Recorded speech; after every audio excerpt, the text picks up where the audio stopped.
Swanee, God has smiled on the Gators, no question about it.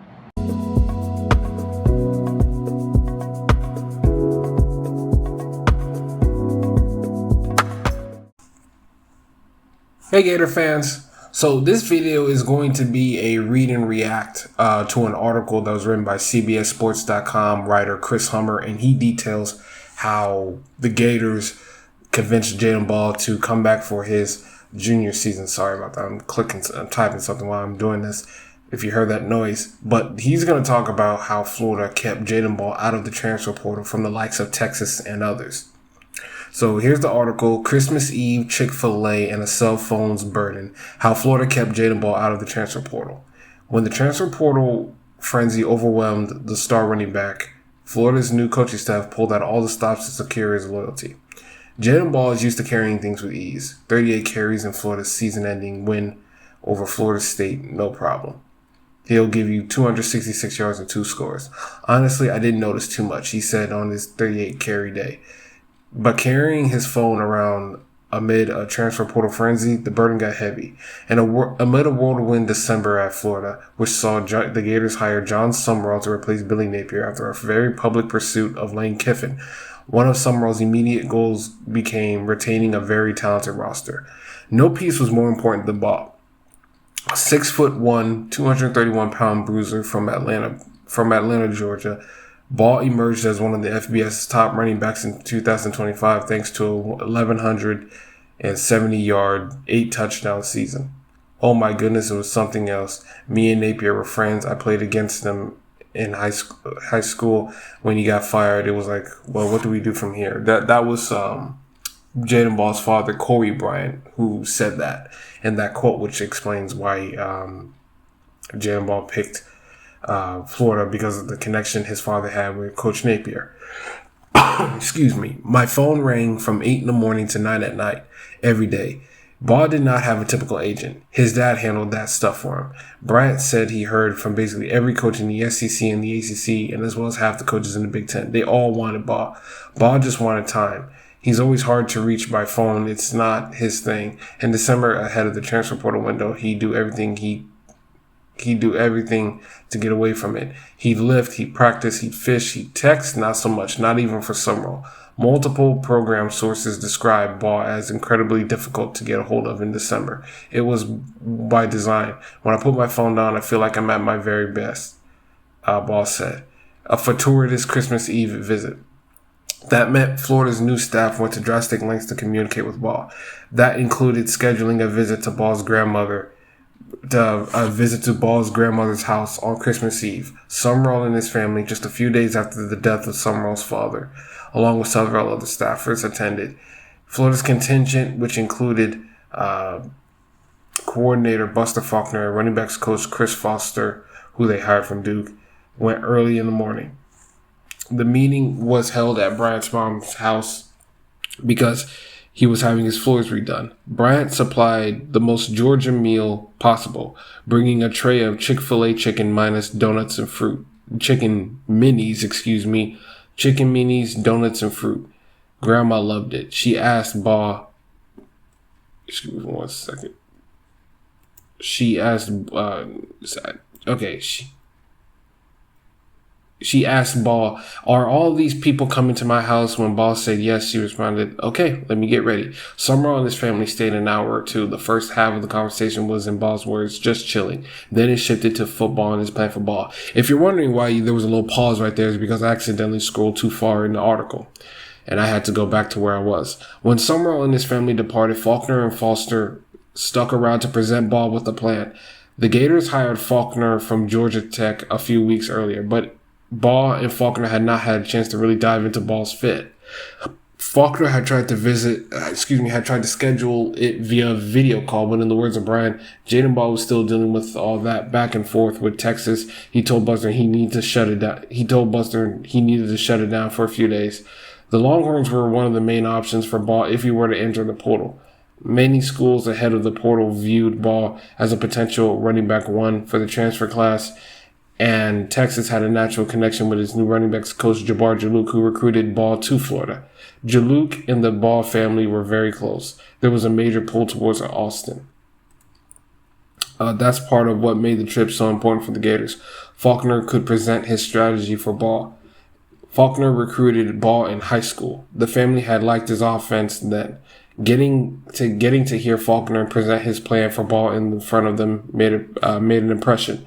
It helped the Georgia Tech's offense average 2,683 rushing yards per season under Faulkner's play calling. It was a most impressive presentation, Bryant said. Still, Baugh had a decision to make to come, and it did not come quickly. Florida or Texas? Baugh remained hard to reach in the days following Christmas, per sources, as teams aggressively pursued him via his dad. The offers, in the words of Bryant, were substantial. The running back market on the high end this transfer cycle dipped into several figures, per multiple sources. When Bryant thought everything was too much for son, he'd take Baugh to eat, usually pasta or soul food. As the days dragged on, Bryant gave his recommendation to his son over those meals. You can go to Texas and have a great year, but it'd just be a great year. If you stay at Florida and have another great year, you'll go down as one of the best running backs to ever come through that place. You'll always have a home in Gainesville. You put yourself in the same conversation as Emmitt Smith and Tim Tebow. A little quick on that. I get what he's saying because there has been a history of great running backs to come out of Texas. You know, Earl Campbell, who won a Heisman Hall of Fame for the NFL. Ricky Williams won a Heisman. Jamal Charles, who was a very good running back, was a very good player for Texas and for the Kansas City Chiefs. There have been a lot of good running backs to come out of there.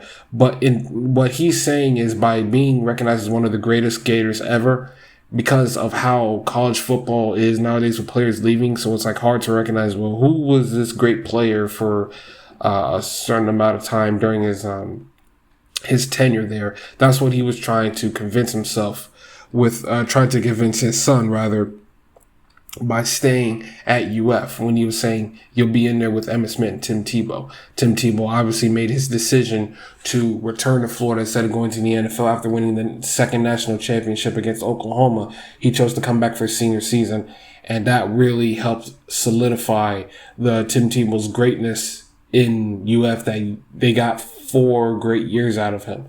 Thomas Hogg for the basketball team, not to get off topic here, just did that with Florida, among with the other great players that have been on Florida's 2-year run, winning the national championship and SEC title.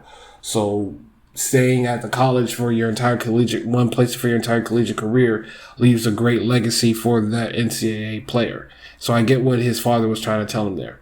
Baugh liked the idea of being the face of a program, helping to pull Florida where he believes it should be in the college football landscape. He made a pros and cons list with Bryant. Ultimately, one question defined his decision. Where is home? Where do you feel like you're home at, basically? I knew it was going to be home when Coach Sumrall came to my grandmother's house on Christmas. For him, coming around that time, even though his dad had just passed, that was the main thing. He showed he cared. I know you're trying to get Florida back on top, and that's something I want to be a part of. And then that's the end of the article there.